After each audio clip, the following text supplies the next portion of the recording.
엄마 때문에 내 인생 망했다고요. 어머니, 당신이 틀렸어요. 시키는 대로 결혼했습니다. 그리고 10년 후 이혼했습니다.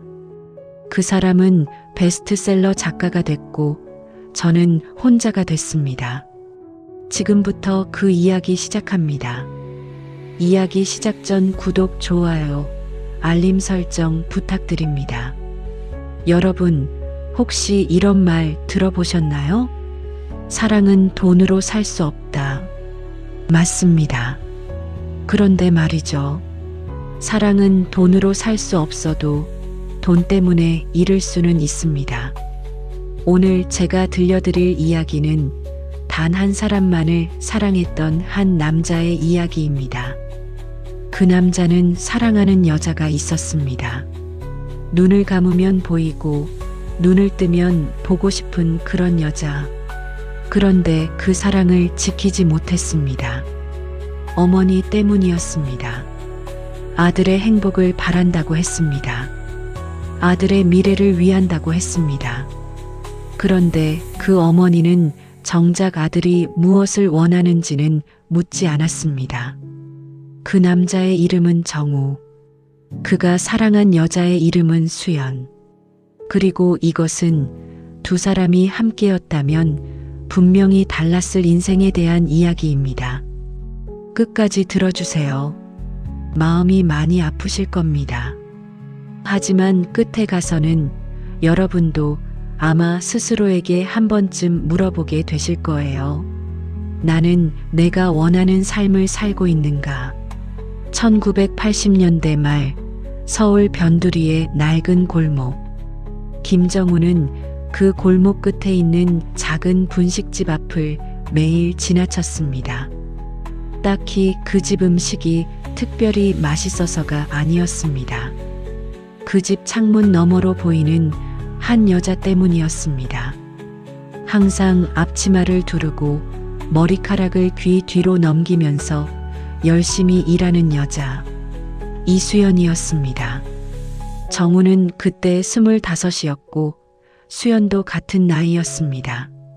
정우는 중견기업 다니는 집안의 외아들이었고 수연은 아버지 없이 어머니와 단둘이 사는 가난한 집의 딸이었습니다. 처음엔 그 차이가 그렇게 크게 느껴지지 않았습니다. 젊은 날의 사랑은 그런 것이니까요. 조건이 아니라 감정이 먼저 오는 법이니까요. 정우가 처음 수연에게 말을 건 것은 어느 늦가을 저녁이었습니다. 분식집 문이 닫힐 무렵 수연이 빈 그릇을 들고 나오다 발을 헛디뎌 그릇을 쏟을 뻔한 순간 정우가 달려가 받아든 것이 시작이었습니다. 괜찮으세요? 수연은 놀란 눈으로 정우를 바라봤습니다. 처음 보는 얼굴이 아니었습니다. 골목 끝에서 가끔 봤던 그 사람. 항상 혼자 지나쳐 가던 사람. 감사해요. 근데 자주 이쪽으로 다니시더라고요. 네, 저기 살아요. 거짓말이었습니다. 정우의 집은 버스로 새 정거장 거리였습니다. 그날부터 두 사람은 가까워졌습니다. 수연은 밝은 사람이었습니다. 가난했지만 주눅 들지 않았고 힘들었지만 웃음을 잃지 않았습니다. 어머니 혼자 식당을 운영하는 것을 돕느라 쉴 틈이 없었지만 틈틈이 책을 읽고 글을 썼습니다. 언젠가는 작가가 되고 싶다는 꿈을 가지고 있었습니다. 정우는 그런 수연이 좋았습니다. 아니, 사랑했습니다. 처음엔 좋아한다는 말을 꺼내지 못했습니다. 용기가 없었던 게 아니라 그냥 이 순간이 너무 좋아서 뭔가 말로 규정해버리면 깨질 것 같은 기분이 들었기 때문입니다. 두 사람은 한 달에 한두 번 시장을 함께 걷거나 공원 벤치에 앉아 이야기를 나눴습니다. 정우는 수연의 이야기를 듣는 게 좋았습니다. 힘든 얘기도 밝게 하는 수연의 방식이 세상을 바라보는 그 눈이 정우의 삶을 환하게 만들었습니다. 석 달이 지났을 때 정우가 처음으로 말했습니다. 수연 씨, 나 사실 이 골목 사람 아니에요. 수연이 웃었습니다. 알아요. 처음부터요. 그리고 둘은 웃었습니다. 오래 같이. 그 자리에서 정우는 고백했습니다. 수연도 같은 마음이라고 했습니다. 두 사람은 사귀기 시작했습니다. 1년이 지났습니다. 2년이 지났습니다. 정우는 수연을 더 사랑하게 됐습니다. 수연도 마찬가지였습니다. 두 사람은 미래를 이야기하기 시작했습니다. 어디서 살지, 아이는 몇 명이나 낳을지, 작은 집이라도 행복하게 살면 된다고 결혼을 약속했습니다.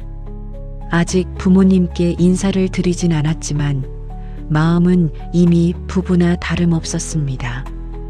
정우는 행복했습니다. 태어나서 처음으로 진짜 행복이 뭔지 알 것 같았습니다.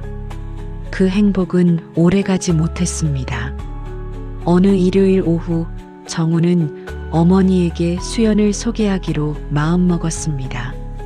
더 이상 미룰 수가 없었습니다. 결혼 이야기까지 나온 사이인데 언제까지 숨길 수는 없는 노릇이었습니다. 어머니 박순자는 정우가 수연의 이름을 꺼내자마자 표정이 굳었습니다. 어디 사는 집이라고? 분식집이요. 어머니 혼자 운영하시고요. 아버지는 안 계세요. 어릴 때 돌아가셨대요. 잠깐의 침묵. 순자는 찻잔을 천천히 내려놓으며 말했습니다. 정우야, 그 처자가 아무리 예쁘고 착해도 집안이 그러면 안 된다. 왜요? 왜라니? 너도 어른이 되면 알아. 결혼은 집안 대 집안이 하는 거야. 그 집이 가진 게 없으면 결국 우리 집이 다 짊어져야 해. 그게 처음엔 안 보이는 거야. 정우는 말문이 막혔습니다. 어머니, 수연이는 그런 사람이 아니에요. 돈 때문에 저 좋아하는 거 아니에요. 그걸 내가 어떻게 알아? 제가 아니까요. 젊을 땐 다 그렇게 생각해. 근데 살다 보면 달라진다. 어려운 집 자식은 눈에 보이지 않는 짐이 있어. 그 짐이 결국 너한테 다 온다고. 정우는 그날 어머니와 처음으로 크게 다퉜습니다. 그러나 어머니는 단호했습니다. 내가 살아봤어. 나는 너 잘 되라고 하는 말이야. 그 말이 문제였습니다. 잘 되라고 하는 말. 나쁜 의도가 없으니 반박하기가 더 어려웠습니다. 어머니는 아들을 사랑하는 마음으로 그 말을 했을 테니까요. 그런데 그 사랑의 방식이 정우에겐 너무 답답하고 숨막혔습니다. 며칠 뒤 어머니는 정우에게 다른 여자를 소개했습니다. 대기업 임원의 딸 최지현. 조건으로만 보면 흠잡을 데 없는 사람이었습니다. 좋은 대학 나왔고 예쁘고 집안도 반듯했습니다. 한 번만 만나봐. 어머니 부탁이야. 정우는 거절했습니다. 또 어머니와 싸웠습니다. 그런데 어머니는 포기하지 않았습니다. 하루가 멀다 하고 전화가 왔고 집에 가면 잔소리가 이어졌습니다. 어머니의 눈물도 나왔습니다. 아들 하나 잘되게 하려고 얼마나 고생했는지, 자신이 얼마나 힘들었는지. 그 눈물 앞에서 정우는 점점 약해졌습니다. 사람은 논리가 아니라 감정으로 무너집니다. 어머니의 눈물은 어떤 말보다 강했습니다. 정우는 점점 지쳐갔습니다. 수연은 눈치를 챘습니다. 어느 날부터 정우가 만남을 자꾸 미뤘고 연락이 뜸해졌습니다. 핑계는 늘 바쁘다는 것이었습니다. 그런데 수연은 알았습니다. 바쁜 게 아니라는 것을 어느 날 밤 수연이 먼저 물었습니다. 정우 씨, 무슨 일 있어요? 아니요. 거짓말. 정우는 오래 침묵했습니다. 그리고 천천히 말했습니다. 어머니가 우리 결혼을 반대하세요. 수연은 예상했지만 막상 들으니 심장이 내려앉는 것 같았습니다. 이유가요? 집안 때문에요. 수연은 아무 말도 하지 않았습니다. 할 말이 없었습니다. 아니, 할 말은 있었지만 어떤 말도 의미가 없을 것 같았습니다. 집안. 그 두 글자가 수연의 가슴에 박혔습니다. 자신이 가난한 집 딸이라는 것을, 아버지가 없다는 것을, 어머니가 분식집을 한다는 것을 수연은 부끄러운 적이 없었습니다. 그런데 그 순간만큼은 처음으로 자신의 처지가 부끄럽게 느껴졌습니다. 어떻게 할 거예요? 수연이 물었습니다. 정우는 대답하지 못했습니다. 그게 대답이었습니다. 두 사람은 한동안 말없이 앉아 있었습니다. 공원의 가로등이 혼자 켜져 있었고 바람이 차가웠습니다. 수연이 먼저 일어났습니다. 나는 정우 씨가 행복했으면 해요. 그게 제일 중요해요. 수연 씨, 그리고 저도 저한테 부끄럽지 않은 선택을 하고 싶어요. 수연은 뒤돌아 걸어갔습니다. 정우는 따라가지 못했습니다. 발이 떨어지지 않았습니다. 그날 밤 정우는 혼자 술을 마셨습니다. 새벽까지 무엇이 옳은지 알고 있었습니다. 그런데 무엇을 해야 하는지가 보이지 않았습니다. 아니, 보였지만 할 수가 없었습니다. 어머니의 눈물이 자꾸 떠올랐습니다. 어릴 때 아버지가 사업에 실패하고 집을 나가버린 뒤 어머니는 혼자 정우를 키웠습니다. 새벽부터 일어나 일했고 남들 앞에서 굽히고 또 굽혔습니다.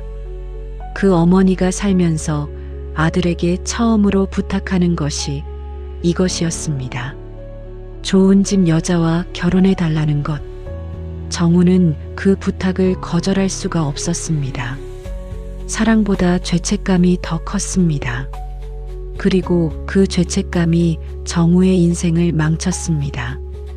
어머니의 소개로 만난 최지형과의 만남이 이어졌습니다. 지연은 나쁜 사람이 아니었습니다. 오히려 착하고 배려심 있는 사람이었습니다.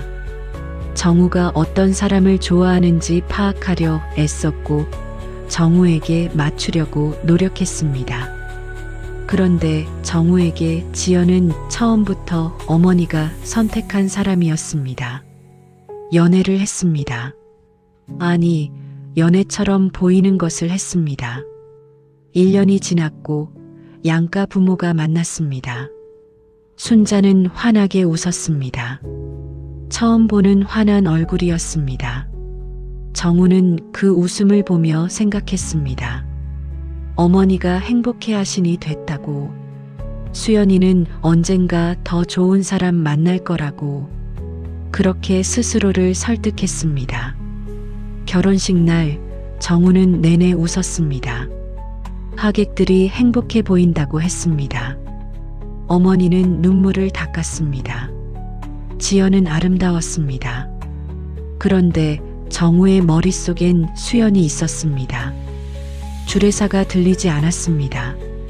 하객들의 박수가 멀게 느껴졌습니다.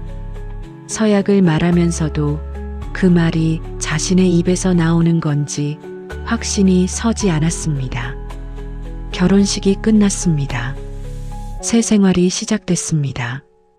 정우와 지연은 서울 강남의 아파트에 신혼집을 차렸습니다. 지연의 아버지가 마련해준 집이었습니다. 넓고 깨끗했습니다. 가구도 좋았고 냉장고는 항상 가득 찼습니다. 어머니가 바라던 안정된 삶이 거기 있었습니다. 그런데 정우는 그 집에서 이상하게도 자꾸 숨이 막혔습니다. 지연은 정우에게 잘해줬습니다. 출근 전에 밥을 차려줬고 늦게 퇴근해도 불평하지 않았습니다.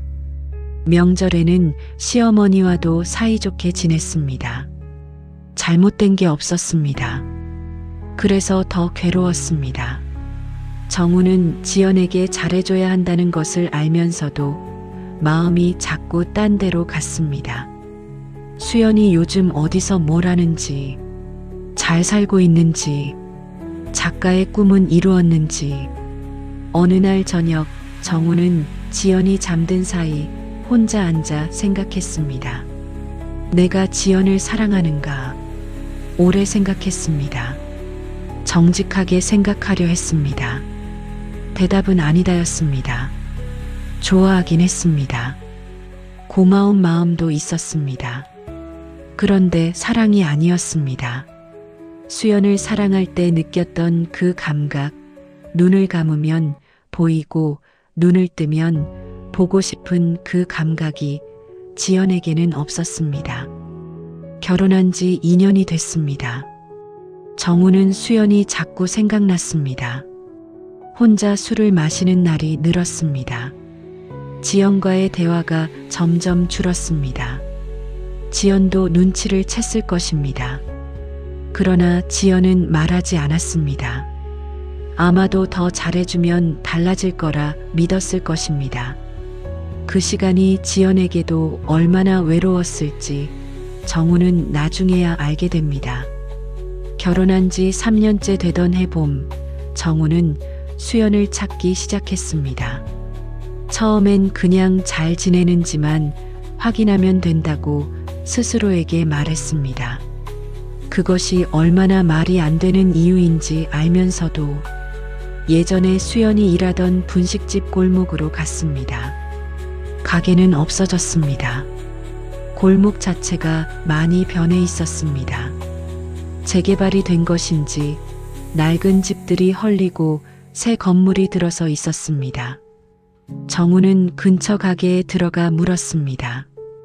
예전에 이 골목에 분식집 있지 않았나요? 거기 어머니랑 딸이 같이 하던 집인데요. 노인 한 분이 기억하셨습니다. 아, 이수연네. 거기 한 2년 전에 이사 갔지. 어디로 갔는지는 나도 몰라. 이수연. 그 이름을 남의 입에서 듣는 게 이상하게 마음에 걸렸습니다. 정우는 수소문을 시작했습니다. 수연과 공통으로 알던 사람들에게 연락을 돌렸습니다. 그런데 아무도 연락처를 알지 못했습니다. 몇 달이 지나도 찾지 못했습니다. 어느 날 옛날에 둘이 함께 갔던 공원을 혼자 찾았습니다. 벤치에 앉아 오래 있었습니다. 그 시절이 생각났습니다. 수연이 웃으며 이야기하던 모습, 책 얘기를 할 때 눈이 빛나던 모습. 그 공원에서 정우는 처음으로 소리 없이 울었습니다. 왜 그때 지키지 못했을까? 왜 어머니 앞에서 그렇게 무너졌을까? 왜 한 번도 수연 편에 서지 못했을까? 후회는 쓸모없다는 걸 알면서도 후회가 멈추지 않았습니다. 어머니는 여전히 정우의 삶에 깊이 관여했습니다. 결혼을 해도 어머니의 간섭은 줄지 않았습니다. 집에 자주 들렀고 지연에게 이래라 저래라 했습니다. 정우가 어떤 선택을 해도 한마디씩 보탰습니다. 예전엔 그 간섭이 사랑으로 느껴졌습니다. 그런데 수연을 잃은 뒤부터는 그 사랑이 다르게 보이기 시작했습니다. 이건 사랑이 아니라 통제가 아닌가. 어머니가 원하는 아들이 되기 위해 나는 지금껏 내 삶을 살지 못한 것이 아닌가. 한 번은 정우가 조용히 물었습니다. 어머니, 내가 행복한지 궁금하신 적 없으세요? 무슨 소리야? 좋은 집에 좋은 아내 만났는데 그게 행복이지. 그게 행복이 아닐 수도 있잖아요. 순자는 눈썹을 찌푸렸습니다. 너 또 그 분식집 여자 생각하는 거야? 이 사람아, 그게 무슨 소용이야. 이제 와서 잘 살고 있잖아. 잘 살고 있다고요? 정우의 목소리가 높아졌습니다. 어머니, 저 하나도 안 행복해요. 매일 아침에 눈 뜨는 게 무서워요. 아무것도 기대되는 게 없어요. 그게 잘 사는 거예요? 순자는 당황한 듯 굳은 표정으로 아들을 바라봤습니다. 그게 다 내 마음 탓이지. 어디 가서 그런 소리 하면 못 써. 그 말이 정우에게 마지막이었습니다. 어머니가 원하는 건 아들의 행복이 아니었습니다. 어머니가 만들어 놓은 그림 속에 아들이 잘 들어맞는 것이었습니다.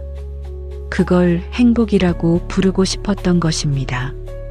지연과의 결혼 생활은 5년째에 접어들면서 한계에 다다랐습니다. 정우는 집에 늦게 들어오는 날이 많아졌고 술을 마시는 날이 잦아졌습니다. 지연에게 화를 내진 않았습니다. 그런데 무관심했습니다. 그게 더 나빴습니다. 지연은 혼자 많이 울었을 것입니다. 시어머니 눈치를 보면서 남편의 마음을 얻으려 애쓰면서 자신이 뭘 잘못하고 있는지 몰라 혼란스러워하면서 그러던 어느 날 지연이 먼저 말을 꺼냈습니다. 정우 씨, 솔직하게 말해줘요. 정우는 느꼈습니다. 피할 수 없다는 것을. 뭐려? 나 사랑해요? 오래 침묵했습니다. 지연의 눈이 흔들렸습니다. 그 흔들림이 답이었으니까요. 솔직하게 말해줘요. 나는 그게 필요해요. 정우는 고개를 숙였습니다. 미안해요. 그 말이 전부였습니다. 부정도 긍정도 아니었지만 둘 다였습니다. 지연은 그날 밤 혼자 짐을 싸서 친정으로 갔습니다. 이혼 이야기가 오갔고 결국 서류에 도장을 찍었습니다. 결혼이 끝났습니다. 정우는 빈집에 혼자 남았습니다. 가구들은 그대로였습니다. 지연이 가져가지 않은 물건들이 곳곳에 있었습니다. 그 물건들이 이상하게 낯설었습니다. 정우의 물건인데 정우의 삶처럼 느껴지지 않는 것들. 정우는 그날 밤 불도 켜지 않고 거실 바닥에 앉아 있었습니다. 이혼 후에도 정우는 수연을 찾으려 했습니다. 인터넷이 보급되기 시작하던 시절이었습니다. 이름을 검색해 봤습니다. 이수연이라는 이름은 흔해서 수백 명의 결과가 나왔습니다. 그 중에 진짜 수연이 있는지 알 수가 없었습니다. 예전에 함께 알던 사람들을 다시 뒤졌습니다. 수연의 어머니가 분식집을 했던 그 동네의 주민들에게 물었습니다. 수연이 학교 다닐 때 친하게 지냈다는 친구의 연락처를 수소문했습니다. 그렇게 2달을 뒤진 끝에 한 사람을 찾았습니다. 수연의 학창시절 친구. 수연이요? 저도 오래 연락이 끊겼는데 마지막으로 들은 건 결혼했다는 얘기였어요. 결혼. 그 단어가 정우의 가슴에 꽂혔습니다. 언제쯤이요? 한 3, 4년 됐을 거예요. 좋은 사람 만났다고 했어요. 지방으로 내려갔다고.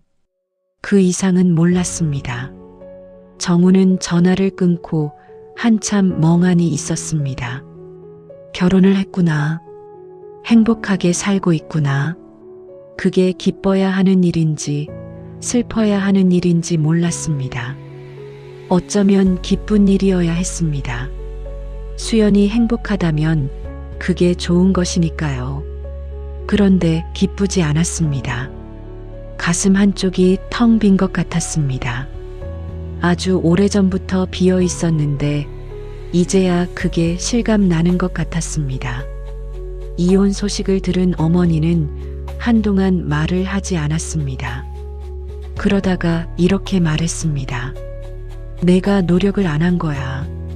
지연이가 그렇게 좋은 애인데. 정우는 웃었습니다. 웃음이 나왔습니다. 슬프거나 화가 난 게 아니라 그냥 너무 허탈해서 어머니, 저 어머니 원망해요. 뭐? 평생 처음 하는 말이에요. 어머니가 틀렸어요. 그때 수연이랑 결혼했어야 했어요. 순자의 얼굴이 굳었습니다. 감히 내가. 어머니가 저한테 원하는 삶을 강요했어요. 그게 저 잘되라고 하는 말인 줄 알았는데 지나고 보니 어머니 불안을 해소하려는 거였어요. 가난한 며느리 보기 싫다는 거, 창피하다는 거. 정우야, 저 그 사람 사랑했어요. 지금도요. 근데 어머니 때문에 놓쳤어요. 그리고 제 인생 10년을 이렇게 날렸어요.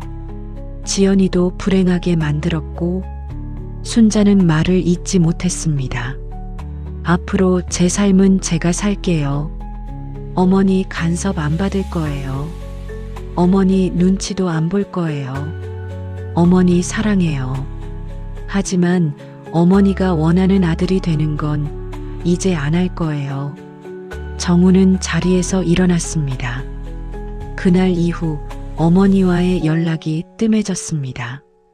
명절에 얼굴을 비추긴 했지만 예전처럼 자주 찾아가지 않았고 어머니도 더 이상 아들의 삶에 개입하지 않았습니다.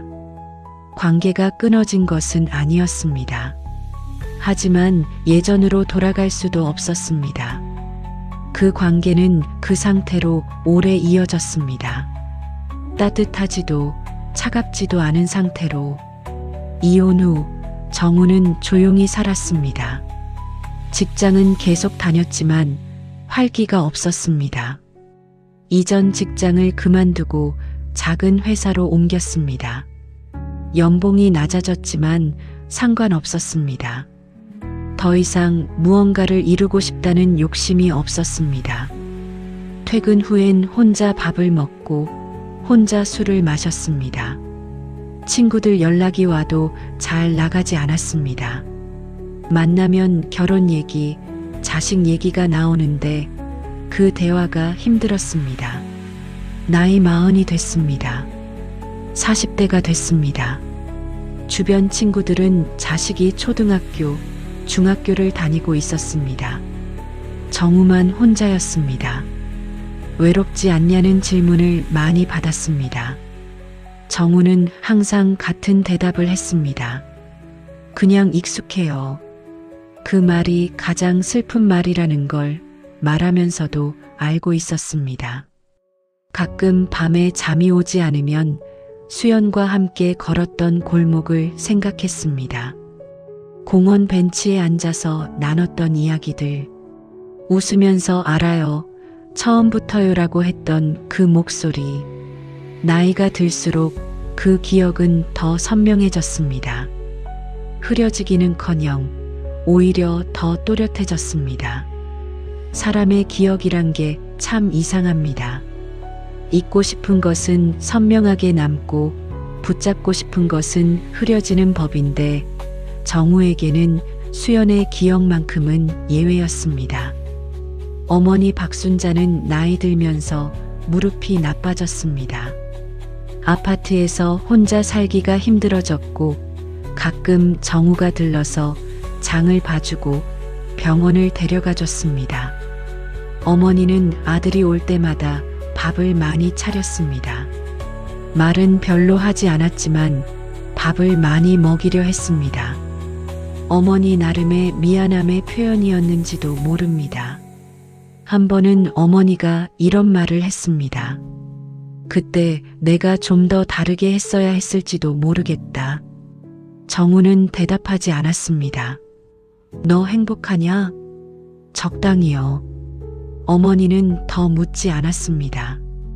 그 대화가 어머니와 나눈 가장 솔직한 대화였습니다.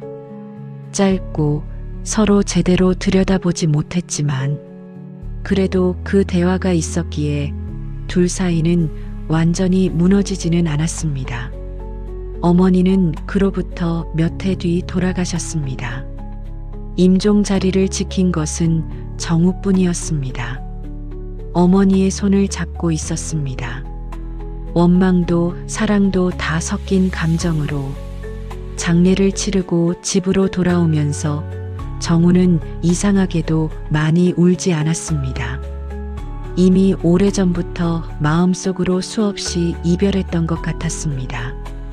어머니를 보내고 한 달이 지났을 때 정우는 혼자 앉아서 편지를 썼습니다. 붙일 수 없는 편지였습니다.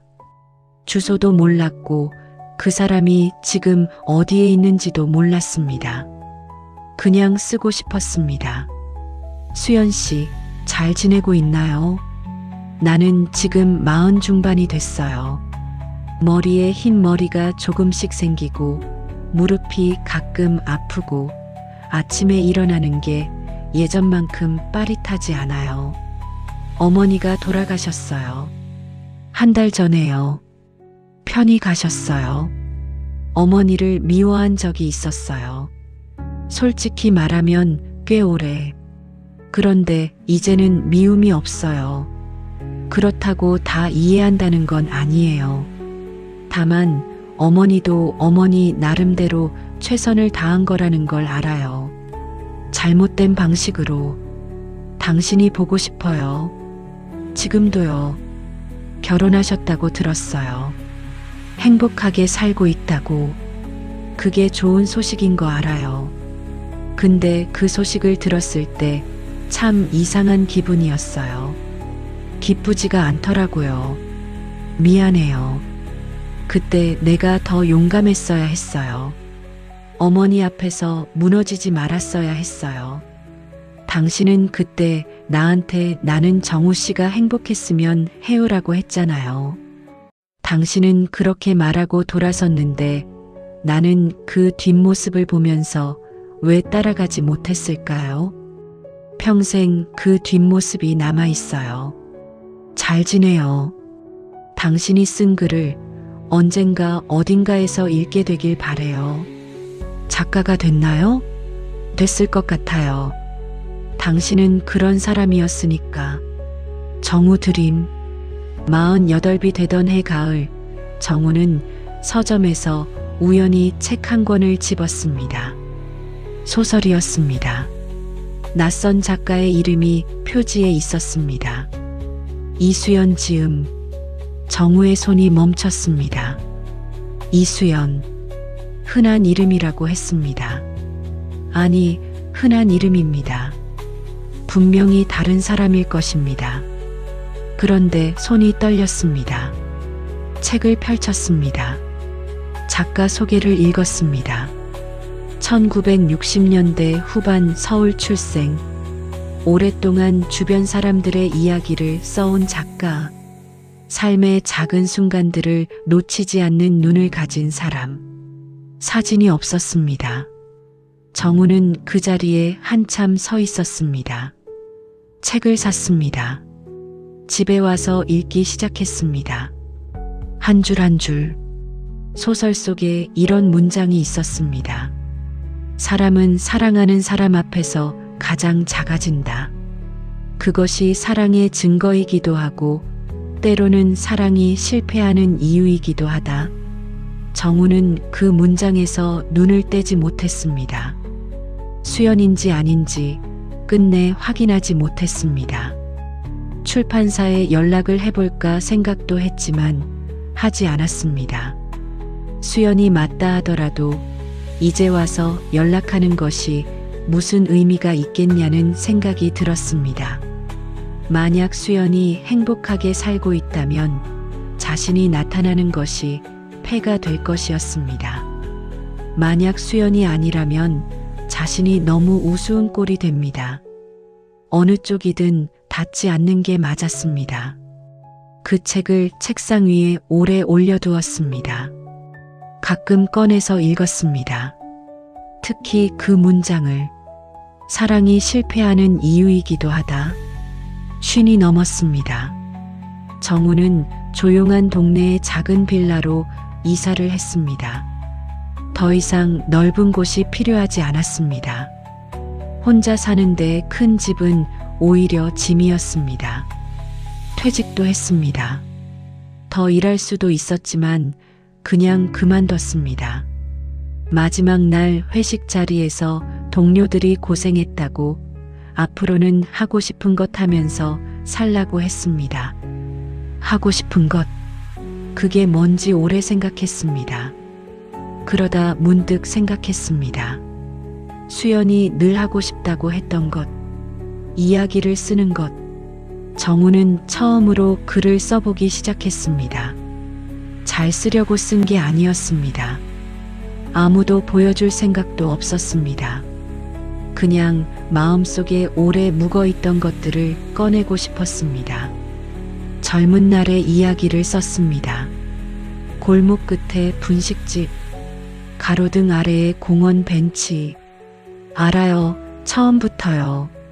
라는 말, 결혼식 날 들리지 않던 주례사, 빈집의 어두운 거실, 어머니의 손. 한 달이 지나자 꽤 긴 글이 됐습니다. 정우는 그 글을 읽으며 생각했습니다. 나는 행복한가? 여전히 대답하기 어려운 질문이었습니다. 그런데 이상하게도 그 글을 쓰면서 오랜만에 숨이 조금 트이는 것 같았습니다. 억울했던 것, 후회했던 것, 그리워했던 것이 글로 나오니 조금은 가벼워지는 것 같았습니다. 행복하지는 않았습니다. 하지만 완전히 불행하지도 않았습니다. 그것으로 충분한지는 몰랐습니다. 그러나 그것이 지금 자신의 삶이었습니다. 여러분, 정우의 이야기를 들으셨습니다. 이 이야기 속에서 누구를 원망해야 할까요? 어머니 박순자를요? 그녀는 아들을 사랑했습니다. 다만 사랑하는 방법이 틀렸습니다. 아들이 진짜 원하는 것을 묻지 않고 자신이 옳다고 믿는 것을 강요했습니다. 그것이 결국 아들의 인생을 반쪽으로 만들었습니다. 정우를요. 그는 겁쟁이였습니다. 사랑하는 사람 앞에서 용감하지 못했고 어머니 앞에서 자신의 목소리를 내지 못했습니다. 그 결과를 그는 평생 안고 살았습니다. 수연을요. 그녀는 아무 잘못이 없습니다. 가난하게 태어난 것이 잘못이 아니듯 그녀는 그냥 사랑받을 자격이 있는 사람이었습니다. 어쩌면 원망해야 할 것은 사람이 아니라 상황인지도 모릅니다. 집안을 따지고 조건을 따지고 부모의 기대에 짓눌리는 그 시대의 공기. 그 공기 속에서 정우는 자신의 사랑을 지키지 못했습니다. 그런데 여기서 한 가지를 말씀드리고 싶습니다. 정우와 수연의 이야기는 특별한 이야기가 아닙니다. 수많은 정우가 있습니다. 사랑하는 사람이 있었지만 조건 때문에, 부모 때문에, 상황 때문에 그 사랑을 포기했던 사람들. 수많은 수연이 있습니다. 조건이 되지 않는다는 이유로 사랑을 빼앗긴 사람들. 그리고 수많은 어머니들이 있습니다.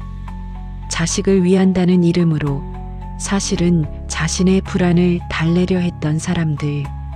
우리는 모두 이 이야기 어딘가에 있습니다. 여러분은 어떠십니까? 후회하는 사랑이 있습니까? 지키지 못한 사람이 있습니까?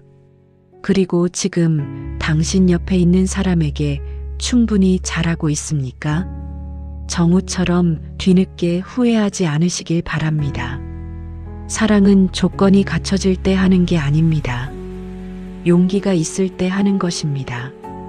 그 용기를 아직 늦지 않으셨다면 지금 내시길 바랍니다. 오늘 이야기 마음에 남으셨나요? 비슷한 경험이 있으시다면 댓글로 나눠주세요. 여러분의 이야기도 듣고 싶습니다. 끝까지 함께 해주셔서 감사합니다. 이 이야기는 창작된 내용이며 실제 인물 및 사건과 무관합니다.